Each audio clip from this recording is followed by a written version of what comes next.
بسم اللہ الرحمن الرحیم،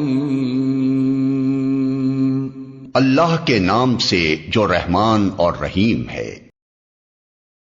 سب سے پہلے اسلام کا اظہار نبی کریم صلی اللہ علیہ وسلم نے نماز ہی سے کیا تھا، اور کفار سے آپ کی مٹ بھیڑ کا آغاز بھی حرم میں آپ کے نماز پڑھنے سے ہوا تھا۔ آیات یہ ہیں: ہرگز نہیں، انسان سرکشی کرتا ہے اس بنا پر کہ وہ اپنے آپ کو بے نیاز دیکھتا ہے، حالانکہ پلٹنا یقیناً تیرے رب ہی کی طرف ہے۔ تم نے اس شخص کو دیکھا جو ایک بندے کو منع کرتا ہے جبکہ وہ نماز پڑھتا ہو، تمہارا کیا خیال ہے اگر وہ بندہ راہ راست پر ہو یا تقوی کی تلقین کرتا ہو؟ تمہارا کیا خیال ہے اگر یہ منع کرنے والا شخص حق کو جھٹلاتا اور منہ موڑتا ہو؟ کیا وہ نہیں جانتا کہ اللہ دیکھ رہا ہے؟ ہرگز نہیں، اگر وہ باز نہ آیا تو ہم اس کی پیشانی کے بال پکڑ کر کھینچیں گے، اس پیشانی کو جو جھوٹی اور خطا کار ہے۔ وہ بلا لے اپنے حامیوں کی ٹولی کو، ہم بھی عذاب کے فرشتوں کو بلا لیں گے۔ ہرگز نہیں، اس کی بات نہ مانو اور سجدہ کرو اور اپنے رب کا قرب حاصل کرو۔ آپ کے چچا ابو لہب کو آپ سے اس حد تک کدورت اور عداوت ہو گئی تھی کہ ہر جگہ آپ کے پیچھے پیچھے جاتا، اور جب بھی آپ کسی سے مخاطب ہوتے تو شور مچا دیتا، غلط ملت باتیں کر کے اس شخص کو بات سننے سے روک دیتا۔ دراصل نبی صلی اللہ علیہ وسلم کے بارے میں ابو لہب کا موقف شروع سے یہی تھا، جبکہ قریش نے اس وقت اس طرح کی بات سوچی بھی نہیں تھی۔ حج کے دنوں میں بھی ابو لہب نبی کریم صلی اللہ علیہ وسلم کو جھٹلانے کے لیے بازاروں اور اجتماعات میں آپ کے پیچھے لگا رہتا تھا۔ طارق بن عبداللہ محاربی کی روایت سے معلوم ہوتا ہے کہ یہ شخص صرف زبان سے جھٹلانے ہی پر اکتفا نہیں کرتا تھا بلکہ پتھر بھی مارتا تھا۔ ان پتھروں سے آپ کی ایڑیاں خون آلود ہو جاتی تھیں۔ بعثت سے پہلے ابو لہب نے اپنے دو بیٹوں عتبہ اور عتیبہ کی شادی رسول اللہ صلی اللہ علیہ وسلم کی دو صاحبزادیوں سیدہ رقیہ اور سیدہ ام کلثوم رضی اللہ عنہما سے کی تھی۔ جب آپ نے نبوت کا اعلان فرمایا، توحید کی تبلیغ کی، تو اس نے نہایت سخت رویہ اختیار کیا اور اپنے دونوں بیٹوں کو مجبور کیا کہ وہ آپ کی بیٹیوں کو طلاق دے دیں۔ چنانچہ ان دونوں نے طلاق دے دی۔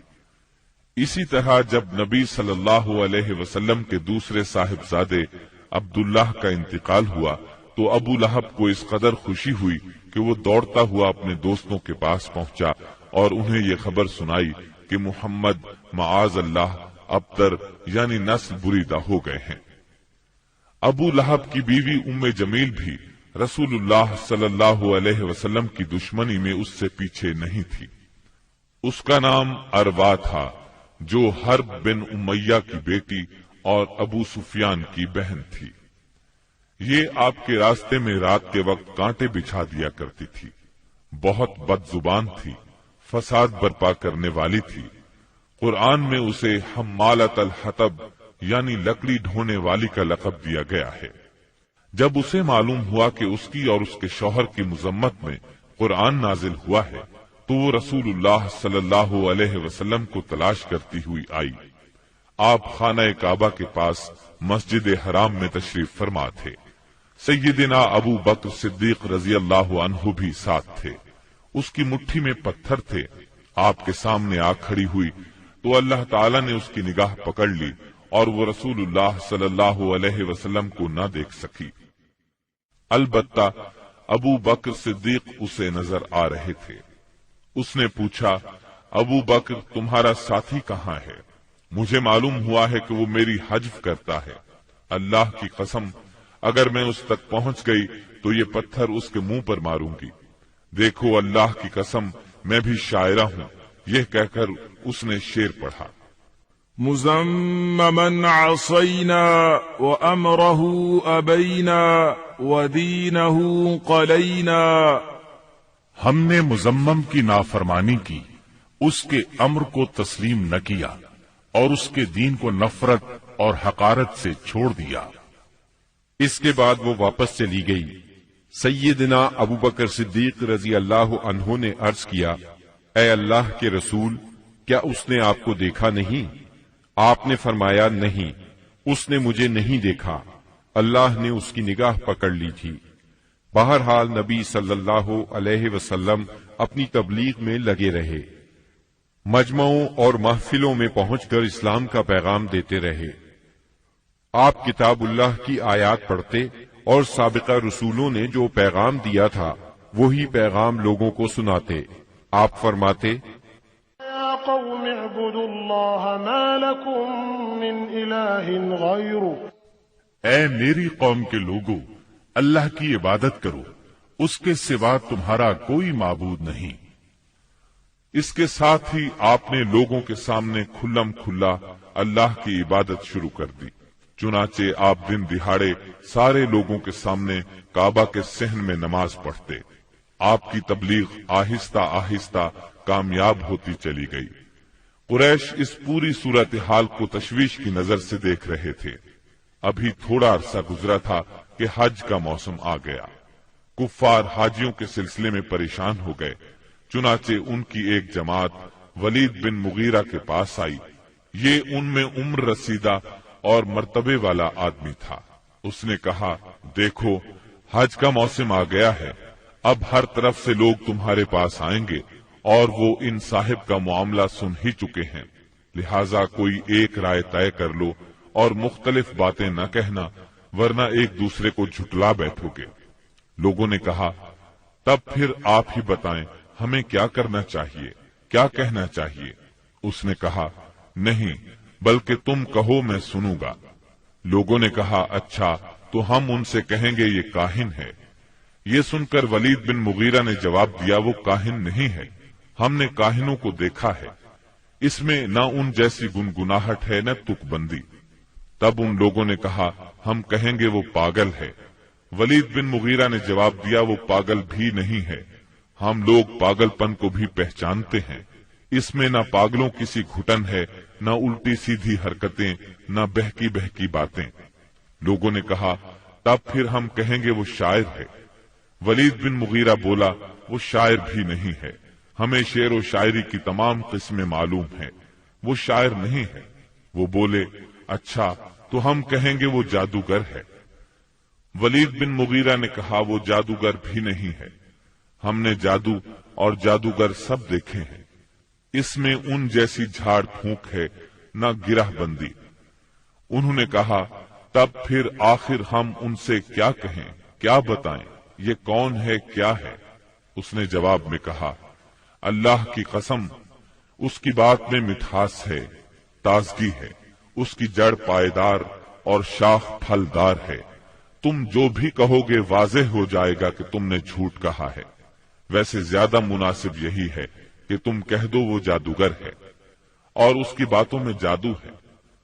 وہ اس کے ذریعے سے باپ بیٹے میں، بھائی بھائی میں، میاں بیوی میں، آدمی اور اس کے خاندان میں لڑائی کروا دیتا ہے، پھوٹ ڈلوا دیتا ہے۔ چنانچہ یہ بات طے کر کے وہ لوگ وہاں سے اٹھے۔ اب انہوں نے حج کے لیے آنے والوں کی راہوں میں بیٹھنا شروع کیا۔ اب جو بھی ان کے پاس سے گزرتا اسے آپ کے بارے میں بتاتے، انہیں ڈراتے اور کہتے کہ تم لوگ اس شخص کے جال میں نہ آ جانا۔ نتیجہ یہ ہوا کہ لوگوں نے آپ کو دیکھنے اور آپ کی باتیں سننے سے پہلے ہی بچ کر رہنے کی ٹھان لی۔ اس کے بعد جب حج کے دن آ گئے تب نبی اکرم صلی اللہ علیہ وسلم نے حاجیوں کے مجمعوں میں اور ان کے ڈیروں پر جانا شروع کر دیا، جا کر انہیں اسلام کی طرف بلانا شروع کیا۔ آپ فرماتے، لوگو، لا الہ الا اللہ کہو، کامیاب ہو جاؤ گے۔ ادھر ابو لہب کا یہ حال تھا کہ وہ آپ کے پیچھے پیچھے لگا رہتا، آپ کو جھٹلاتا جاتا، تکلیف بھی پہنچاتا۔ اس طرح جب اس حج سے حاجی واپس لوٹے تو پورے عرب میں نبی صلی اللہ علیہ وسلم کا چرچا ہو گیا۔ قرآن مجید کی سورہ المدثر کی آیات 11 تا 26 میں اس واقعے کی طرف نشاندہی کی گئی ہے۔ چھوڑ دو مجھے اور اس شخص کو جسے میں نے اکیلا پیدا کیا، بہت سا مال اسے دیا، اس کے ساتھ ساتھ حاضر رہنے والے بیٹے دیے اور اس کے لیے ریاست کی راہ ہموار کی، پھر وہ طمع رکھتا ہے کہ میں اسے اور زیادہ دوں گا۔ ہرگز نہیں، وہ ہماری آیات سے عناد رکھتا ہے، میں تو اسے بہت جلد ایک کٹھن چڑھائی چڑھاؤں گا۔ اس نے سوچا اور کچھ بات بنانے کی کوشش کی تو رب کی مار اس پر۔ اس نے کیسی بات بنانے کی کوشش کی؟ ہاں، رب کی مار اس پر۔ اس نے کیسی بات بنانے کی کوشش کی؟ پھر لوگوں کی طرف دیکھا، پھر پیشانی سکیڑی اور منہ بنایا، پھر پلٹا اور تکبر میں پڑ گیا۔ آخر کار بولا کہ یہ کچھ نہیں ہے مگر ایک جادو جو پہلے سے چلا آ رہا ہے، یہ تو ایک انسانی کلام ہے، بہت جلد میں اسے دوزخ میں پھینک دوں گا۔ اسلام کی اشاعت بڑھ رہی تھی، لیکن اس کے ساتھ ساتھ قریش کا ظلم و ستم بھی شدید سے شدید تر ہوتا جا رہا تھا۔ پھر آپ ایک مخلص صحابی ارقم بن ابی ارقم رضی اللہ عنہ کے گھر میں تبلیغ کا کام کرنے لگے، یعنی وہ گھر آپ کی تبلیغ کا مرکز ٹھہرا۔ مسلمانوں کو اسلامی تحریک کے سب سے پہلے مرکز دار ارقم کا علم تھا، چنانچہ کوئی اجنبی شخص مسلمان ہونے کے لیے آتا تو اہل اسلام اسے بھی دار ارقم پہنچا دیا کرتے تھے۔ قریش کی سختیاں اور حالات جب ناقابل برداشت ہو گئے تو آپ نے اپنے اصحاب سے فرمایا، حبشہ کا بادشاہ اسہمہ نجاشی ایک انصاف پسند حکمران ہے اور اس کے ملک میں کسی پر ظلم نہیں ہوتا، لہذا تم حبشہ کی طرف ہجرت کر جاؤ۔ اس ہدایت کے مطابق رجب 5 نبوت میں صحابہ کرام کے پہلے قافلے نے ہجرت کی۔ اس میں 12 مرد اور 4 عورتیں تھیں اور ان کے امیر سیدنا عثمان بن عفان رضی اللہ عنہ تھے۔ ان کے ساتھ ان کی زوجہ محترمہ سیدہ رقیہ رضی اللہ عنہا تھی۔ یہ نبی اکرم صلی اللہ علیہ وسلم کی صاحبزادی تھی اور یہ سیدنا ابراہیم علیہ السلام اور سیدنا لوط علیہ السلام کے بعد پہلا گھرانہ تھا جس نے اللہ کے راستے میں ہجرت کی تھی۔ یہ لوگ رات کی تاریکی میں خاموشی سے نکلے اور جدہ کے جنوب میں واقع بحر احمر کی بندرگاہ شعیبہ کا رخ کیا۔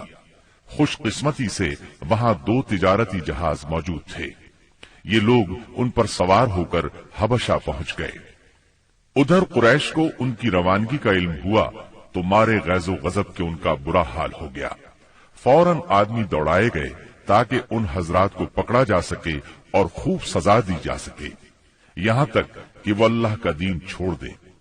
لیکن ان کے ساحل تک پہنچنے سے پہلے مسلمان سمندر میں دور جا چکے تھے، لہذا یہ لوگ ساحل سے نامراد واپس آ گئے۔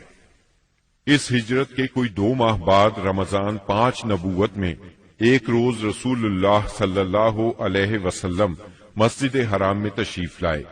اس وقت وہاں قریش کے بہت سارے لوگ موجود تھے، ان میں ان کے سردار اور بڑے بڑے لوگ بھی تھے۔ آپ نے ان کے درمیان کھڑے ہو کر سورہ نجم کی تلاوت شروع کر دی۔ ایسا نفیس کلام انہوں نے پہلے کبھی نہیں سنا تھا۔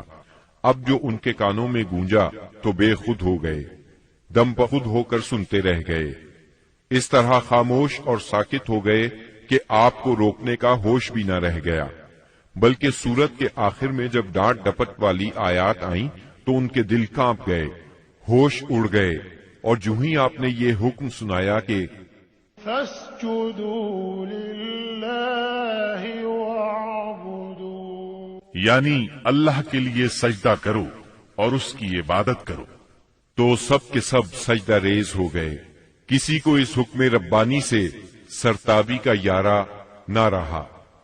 امام بخاری رحمت اللہ علیہ نے سیدنا عبداللہ بن مسعود رضی اللہ عنہ سے روایت کی ہے کہ نبی صلی اللہ علیہ وسلم نے سورہ نجم پڑھی، پھر سجدہ کیا تو قوم کا کوئی فرد نہ بچا جس نے سجدہ نہ کیا ہو۔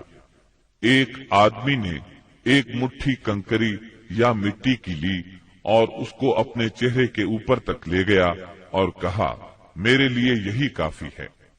بعد میں میں نے دیکھا کہ وہ حالت کفر میں مارا گیا۔ یہ امیہ بن خلف تھا، جو بدر کے دن مارا گیا۔ گویا اس وقت جتنے لوگ تھے ان میں سے بس ایک امیہ بن خلف ایسا تھا جس نے مکمل طور پر سجدہ نہیں کیا، البتہ ایک مٹھی میں کنکریاں لے کر اپنی پیشانی تک لے گیا۔ اس نے سجدہ کرنے والوں کا بس اس حد تک ساتھ دیا تھا۔ اس واقعے کی خبر حبشہ پہنچ گئی، یعنی تمام قریش کے سجدہ کرنے کی خبر۔ اس پر مسلمانوں نے سمجھا کہ وہ سب کے سب مسلمان ہو گئے ہیں۔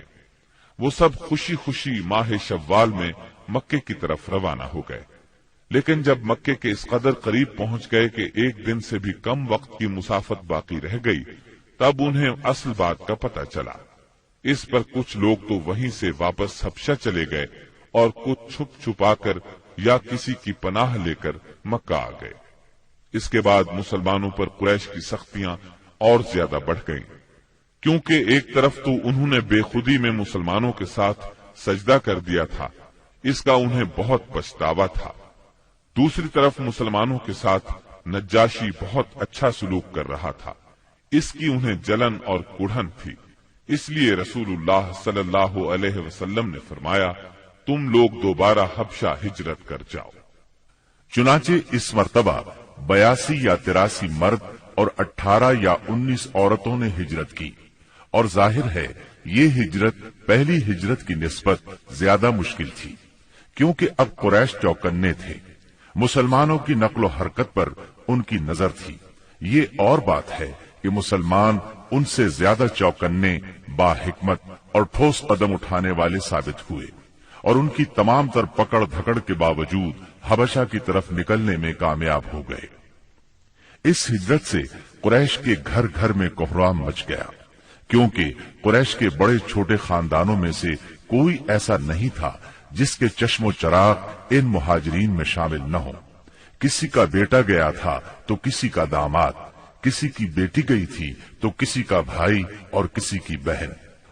ابو جہل کے بھائی سلمہ بن حشام، اس کے چچا زاد 2 بھائی، اس کی چچا زاد بہن ام سلمہ، ابو سفیان کی بیٹی ام حبیبہ، عتبہ کے بیٹے اور ہند جگر خور کے سگے بھائی ابو حذیفہ، سہیل بن عمرو کی بیٹی سہلہ، عثمان بن عفان، ان کی اہلیہ رقیہ بنت رسول اللہ صلی اللہ علیہ وسلم، زبیر بن عوام، مصعب بن عمیر، عبد الرحمن بن عوف، ابو سلمہ مخزومی، عثمان بن مظعون، جعفر بن ابی طالب اور ان کی زوجہ اسماء بنت امیس رضی اللہ عنہم وغیرہ۔ اس طرح قریب قریب تمام سرداران قریش اور مشہور دشمنان اسلام کے جگر گوشے دین کی خاطر گھر بار چھوڑ کر نکل کھڑے ہوئے تھے۔ اس لیے کوئی گھرانہ ایسا نہ تھا جو اس واقعے سے متاثر نہ ہوا ہو۔ قریش پر یہ بات بہت گراں گزری کہ مسلمان ان سے بچ کر ایک ایسی جگہ جا پہنچے ہیں جہاں ان کی جان اور مال کو کوئی خطرہ نہیں ہے۔ چنانچہ انہوں نے ان حضرات کی واپسی کا منصوبہ تیار کیا۔ عمرو بن عاص اور عبداللہ بن ربیہ کو حبشہ بھیجا۔ یہ دونوں اس وقت مشرک تھے۔ انہوں نے حبشہ پہنچ کر منصوبے کے مطابق سب سے پہلے پادریوں سے ملاقاتیں کی اور انہیں تحفے تحائف دیے، پھر بااثر انداز میں دلیل دے کر اپنی آمد کا مقصد بتایا۔ انہوں نے ان کا ساتھ دینے کا وعدہ کر لیا۔ اس کے بعد یہ دونوں نجاشی کے پاس آئے، اسے بھی تحائف پیش کیے، پھر اصل مقصد کی بات شروع کی۔ انہوں نے کہا، اے بادشاہ، آپ کے ملک میں ہمارے کچھ ناسمجھ لوگ بھاگ آئے ہیں۔ انہوں نے اپنی قوم کا دین چھوڑ دیا ہے اور آپ کے دین میں بھی داخل نہیں ہوئے، بلکہ ایک نیا دین ایجاد کیا ہے۔ اس کو ہم جانتے ہیں نہ آپ، اس لیے ہمیں آپ کی خدمت میں ان کی قوم کے بڑوں یعنی ان کے والدین، چچاؤں اور ان کے قبیلے کے لوگوں نے بھیجا ہے تاکہ آپ انہیں واپس بھیج دیں، کیونکہ وہ لوگ ان پر نگران ہیں اور ان کی خامی اور خرابی کو سب سے اچھی طرح سمجھتے ہیں۔ جب ان کی یہ بات پوری ہو گئی تو منصوبے کے مطابق پادریوں نے بھی ان کی تائید کی، ہاں میں ہاں ملائی۔ نجاشی نے ان کی باتیں غور سے سنی، لیکن سوچے سمجھے اور دیکھے بھالے بغیر فیصلہ نہیں کیا۔ اس نے سوچا دوسرے فریق کی بھی بات سنی جائے کہ وہ کیا کہتے ہیں، تبھی حق واضح ہو سکے گا۔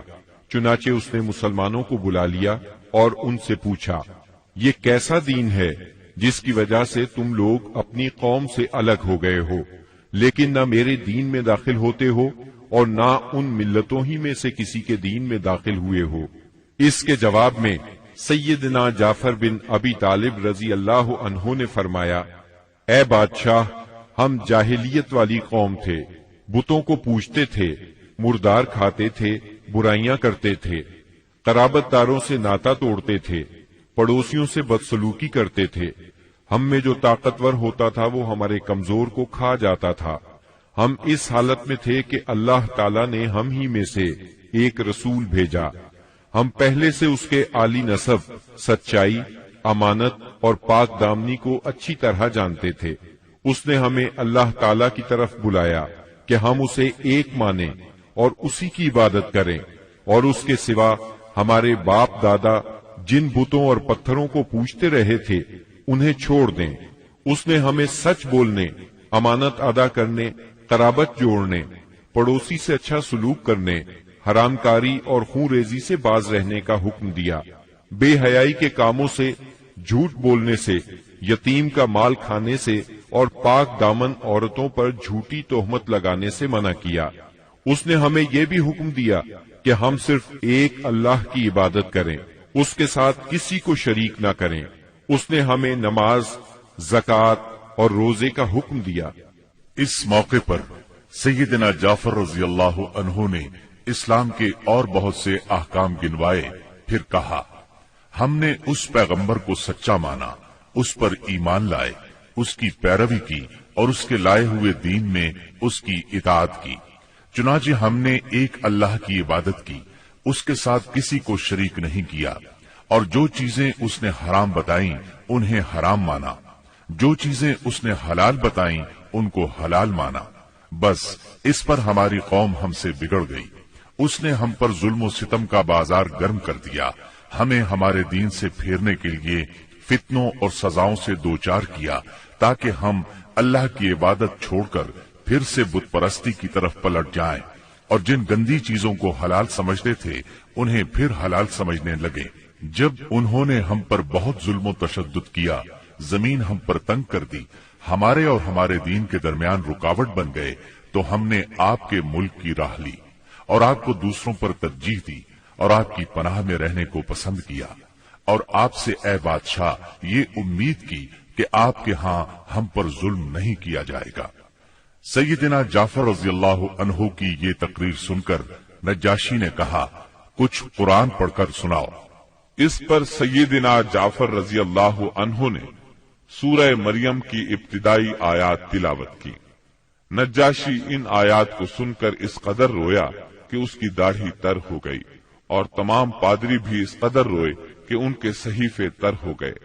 پھر نجاشی نے کہا، یہ کلام اور وہ کلام جو عیسیٰ علیہ السلام لے کر آئے تھے، دونوں ایک ہی طاق شمع سے نکلے ہوئے ہیں۔ اس کے بعد اس نے قریش کے دونوں نمائندوں سے مخاطب ہو کر کہا، تم لوگ چلے جاؤ، اللہ کی قسم میں انہیں تمہارے حوالے نہیں کر سکتا، اور نہ ان کے خلاف کوئی چال چلی جا سکتی ہے۔ دوسرے دن عمرو بن عاص نے ایک خطرناک ترین تدبیر اختیار کی۔ نجاشی سے جا کر کہا، اے بادشاہ، یہ لوگ عیسیٰ علیہ السلام کے بارے میں ایک بڑی بات کہتے ہیں۔ اس پر نجاشی نے پھر مسلمانوں کو بلوایا اور سیدنا عیسیٰ علیہ السلام کے بارے میں سوال کیا۔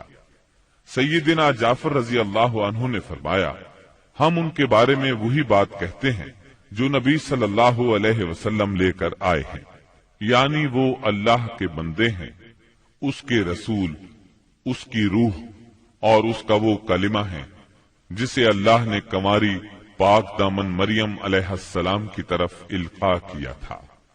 اس پر نجاشی نے زمین سے تنکا اٹھایا اور کہا، اللہ کی قسم، جو کچھ تم نے کہا ہے اس سے عیسیٰ علیہ السلام اس تنکے کے برابر بھی بڑھ کر نہیں تھے۔ چنانچہ تم لوگ میرے ملک میں امن اور چین سے رہو، جو تمہیں گالی دے گا اس پر تاوان لگایا جائے گا۔ مجھے سونے کا پہاڑ ملے تو بھی میں گوارا نہیں کروں گا کہ تم میں سے کسی کو ستایا جائے۔ اس کے بعد اس نے حکم دیا کہ قریش کے نمائندوں کو ان کے تحفے واپس کر دیے جائیں۔ چنانچہ یہ دونوں صاحبان منہ لٹکائے واپس مکہ لوٹ آئے اور مسلمانوں نے وہاں اچھے دیار میں اچھے ہمسائے کے ساتھ قیام کیا۔ بہرحال مشرکین کی چال ناکام ہو گئی۔ یہ بات ان کی سمجھ میں آ گئی کہ وہ مسلمانوں سے عداوت اپنے دائرہ اختیار میں رہ کر ہی کر سکتے ہیں، لیکن پھر اس کے مقابلے میں انہوں نے ایک خوفناک بات سوچی۔ دراصل انہیں اچھی طرح احساس ہو گیا تھا کہ اس مسئلے سے نمٹنے کے لیے ان کے سامنے دو ہی راستے رہ گئے ہیں، یہ کہ رسول اللہ صلی اللہ علیہ وسلم کو طاقت کے ذریعے تبلیغ سے روک دیں یا پھر آپ کے وجود ہی کا صفایا کر دیں۔ تاہم دوسری صورت ان کے لیے بہت مشکل تھی، اس لیے کہ ابو طالب آپ کے محافظ تھے اور وہ مشرکین کے عزائم کے سامنے آہنی دیوار تھے۔ اس لیے یہی مفید سمجھا گیا کہ ابو طالب سے دو باتیں کی جائیں۔ اس تجویز کے بعد سرداران قریش ابو طالب کے پاس گئے اور بولے، اے ابو طالب، آپ ہمارے درمیان بہت عزت اور شرف والے ہیں۔ ہم نے آپ سے گزارش کی کہ اپنے بھتیجے کو روکیے، لیکن آپ نے نہیں روکا۔ آپ یہ بات یاد رکھیں، ہمارے آباء و اجداد کو گالیاں دی جاتی ہیں، ہم برداشت نہیں کر سکتے۔ ہماری عقلوں کو اور سمجھ بوجھ کو حماقت کہا جائے، ہمارے خداؤں کی عیب جوئی کی جائے، یہ ہم ہرگز برداشت نہیں کر سکتے۔ آپ انہیں روک لیجئے، ورنہ پھر ہم آپ سے اور ان سے ایسی جنگ چھیڑ دیں گے کہ ایک فریق کا صفایا ہو کر رہے گا۔ ابو طالب پر اس زوردار دھمکی کا بہت زیادہ اثر ہوا۔ انہوں نے رسول اللہ صلی اللہ علیہ وسلم کو بلا کر کہا، بھتیجے، تمہاری قوم کے لوگ میرے پاس آئے تھے اور ایسی ایسی باتیں کہہ گئے ہیں، اب مجھ پر اور خود اپنے آپ پر رحم کرو، اس معاملے میں مجھ پر اتنا بوجھ نہ ڈالو جو میرے بس سے باہر ہے۔ یہ سن کر رسول اللہ صلی اللہ علیہ وسلم نے خیال فرمایا کہ اب ان کے چچا بھی ان کا ساتھ چھوڑ رہے ہیں، وہ بھی ان کی مدد نہیں کریں گے، قریش کے مقابلے میں کمزور پڑ گئے ہیں۔ اس لیے آپ صلی اللہ علیہ وسلم نے فرمایا، چچا جان، اللہ کی قسم، اگر یہ لوگ میرے دائیں ہاتھ پر سورج اور بائیں ہاتھ پر چاند رکھ دیں کہ میں اس کام کو اس حد تک پہنچائے بغیر چھوڑ دوں کہ اللہ اسے غالب کر دے یا میں اسی راہ میں ہلاک ہو جاؤں، تب بھی میں نہیں چھوڑوں گا۔ ان الفاظ کے ساتھ ہی آپ کی آنکھوں میں آنسو آ گئے اور وہاں سے اٹھ گئے۔ واپس جانے لگے تو ابو طالب نے پکارا اور سامنے آ کر کہا، بھتیجے جاؤ، جو چاہو کہو کرو، اللہ کی قسم میں تمہیں کبھی بھی کسی بھی وجہ سے نہیں چھوڑ سکتا۔ پھر یہ اشعار کہے، والله لن يصلوا إليك بجمعهم حتى أوسد في التراب دفينا فاصدع بأمرك ما عليك غضاضة وأبشر وقر بذاك منك عيونا۔ اللہ کی قسم، وہ لوگ تم تک اپنی جمعیت سمیت بھی ہرگز نہیں پہنچ سکتے یہاں تک کہ میں مٹی میں دفن کر دیا جاؤں۔ تم اپنی بات کھلم کھلا کہو، تم پر کوئی قید نہیں، تم خوش ہو جاؤ اور تمہاری آنکھیں اس سے ٹھنڈی ہو جائیں۔ سابقہ دھمکی کے باوجود جب قریش نے دیکھا کہ رسول اللہ صلی اللہ علیہ وسلم اپنا کام کیے جا رہے ہیں تو وہ جان گئے کہ ابو طالب رسول اللہ صلی اللہ علیہ وسلم کو نہیں چھوڑ سکتے، بلکہ اس بارے میں قریش سے جدا ہونے اور ان سے دشمنی مول لینے تک کو تیار ہیں۔ تو وہ لوگ ولید بن مغیرہ کے لڑکے عمارہ کو ساتھ لے کر ابو طالب کے پاس پہنچے اور ان سے یوں عرض کیا، اے ابو طالب، یہ قریش کا سب سے بانکا اور خوبصورت جوان ہے، آپ اسے لے لیں، اس کی دیت اور نصرت کے آپ حقدار ہوں گے، آپ اسے اپنا لڑکا بنا لیں، یہ آپ کا ہوگا، آپ اپنے بھتیجے کو ہمارے حوالے کر دیں، اس بھتیجے کو جس نے آپ کے آبا و اجداد کے دین کی مخالفت کی ہے، آپ کی قوم کا شیرازہ منتشر کر رکھا ہے اور ان کی عقلوں کو حماقت سے دوچار بتلایا ہے، ہم اسے قتل کریں گے، بس یہ ایک آدمی کے بدلے میں ایک آدمی کا حساب ہے۔ ابو طالب نے اس پر ان سے کہا، اللہ کی قسم، کتنا برا سودا ہے جو تم مجھ سے کر رہے ہو، تم اپنا بیٹا مجھے دیتے ہو کہ میں اسے کھلاؤں پلاؤں اور پالوں پوسوں، جبکہ میرا بیٹا مجھ سے طلب کرتے ہو کہ اسے قتل کر دو۔ اللہ کی قسم یہ نہیں ہو سکتا۔ اس پر نوفل بن عبد مناف کا پوتا موتم بن عدی بولا، اللہ کی قسم اے ابو طالب، تم سے تمہاری قوم نے انصاف کی بات کہی ہے، اور جو صورت تمہیں ناگوار ہے اس سے بچنے کی کوشش کی ہے، لیکن میں دیکھتا ہوں کہ تم ان کے سلسلے میں کسی بات کو قبول نہیں کرنا چاہتے۔ اس کی بات کے جواب میں ابو طالب نے کہا، اللہ کی قسم تم لوگوں نے میرے ساتھ انصاف کی بات نہیں کی، بلکہ تم بھی میرا ساتھ چھوڑ کر میرے مخالف لوگوں کی مدد پر تلے بیٹھے ہو۔ اگر یہی بات ہے تو ٹھیک ہے، جو چاہو کرو۔ اس گفتگو کی ناکامی کے بعد قریش کا ظلم و ستم حد سے بڑھ گیا۔ تکالیف دینے کا سلسلہ پہلے سے کئی گنا زیادہ اور سخت تر ہو گیا۔ انہی دنوں قریش کے سرکشوں کے دماغوں میں نبی صلی اللہ علیہ وسلم کے خاتمے کی ایک تجویز ابھری، لیکن یہ تجویز بھی ان کے خلاف گئی۔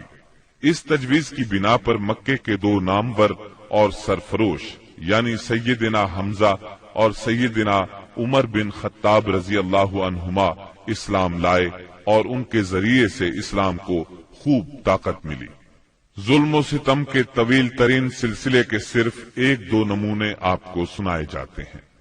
ایک روز ابو لہب کا بیٹا عتیبہ رسول اللہ صلی اللہ علیہ وسلم کے پاس آیا اور بولا، میں والنجم اذا ہوا اور ثم دنا فتدلی کا انکار کرتا ہوں، یعنی اس نے قرآن کی ان آیات کے بارے میں کہا کہ میں ان کا انکار کرتا ہوں۔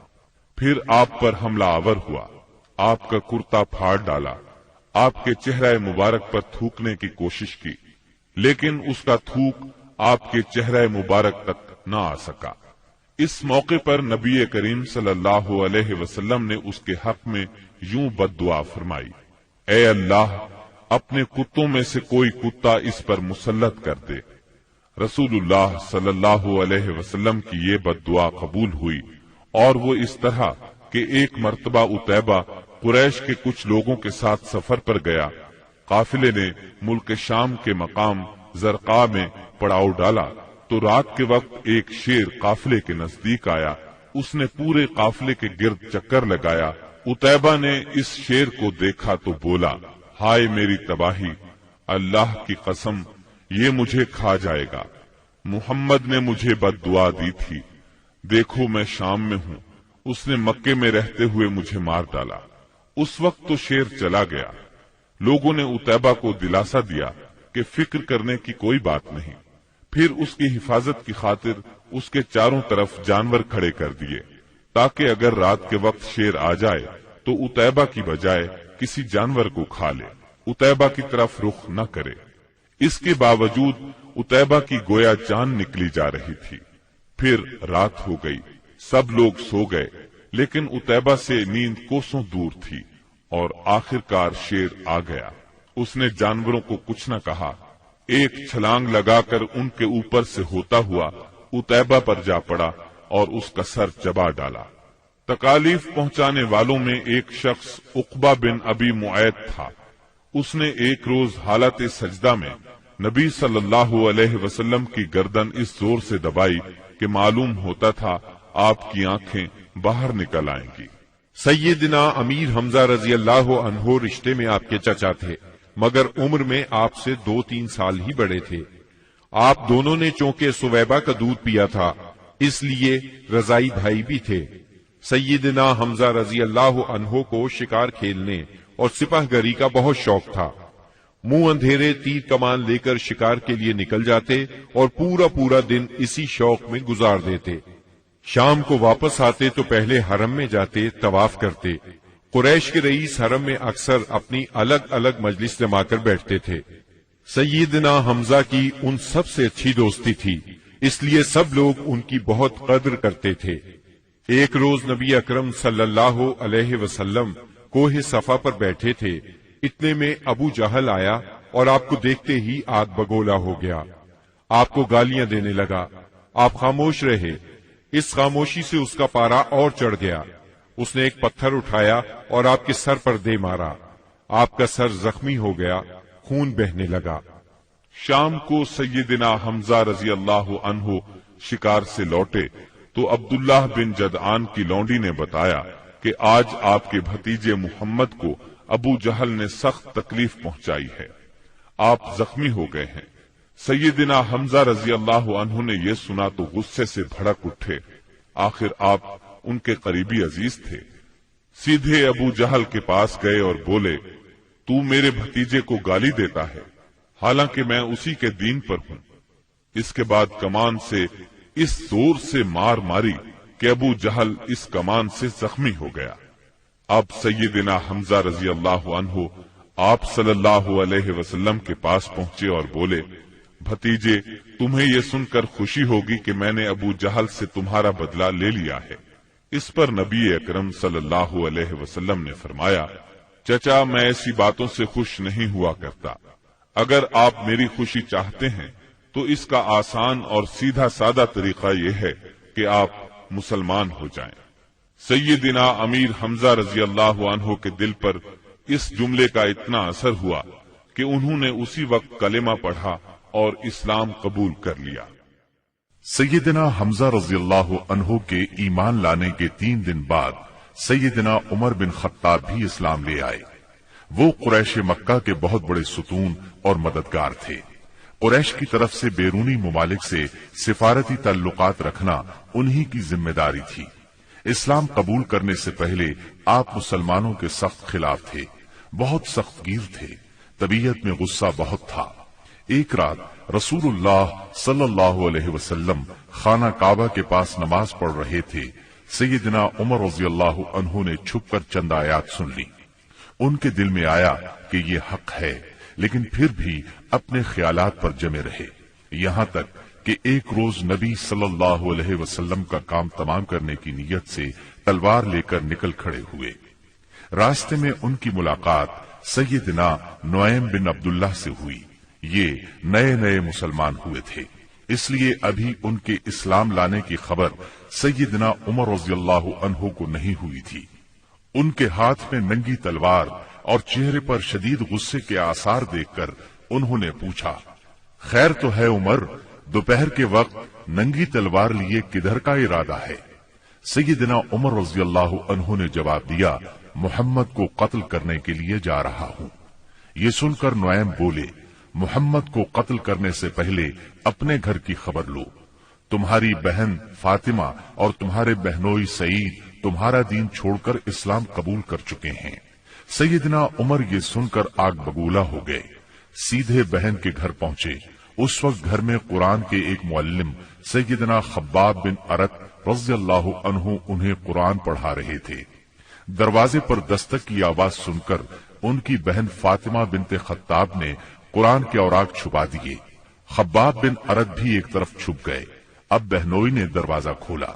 دروازہ کھلتے ہی سیدنا عمر رضی اللہ عنہ نے پوچھا، تم کیا پڑھ رہے تھے، مجھے دکھاؤ۔ ساتھ ہی سعید بن زید کو مارنے لگے۔ بہن نے اپنے خاوند کو چھڑانے کی کوشش کی تو ان پر بھی ٹوٹ پڑے، وہ بھی زخمی ہو گئیں، ان کے منہ سے خون بہنے لگا۔ جوش میں آ کر بولی، جو جی میں آئے کر لو عمر، ہم مسلمان ہو چکے ہیں۔ سیدنا عمر رضی اللہ عنہ نے بہن کو زخمی دیکھا تو شرمندہ ہوئے اور نرم آواز میں بولے، مجھے سناؤ تم کیا پڑھ رہے تھے، میں جاننا چاہتا ہوں تمہارا دین کیا ہے۔ فاطمہ بنت خطاب رضی اللہ عنہا نے جوش کے عالم میں چند جملے کہے، پھر فرمایا، جاؤ پہلے غسل کرو، پھر دکھائیں گے ہم کیا پڑھ رہے تھے۔ غسل کے بعد انہیں قرآنی اوراق دکھائے گئے۔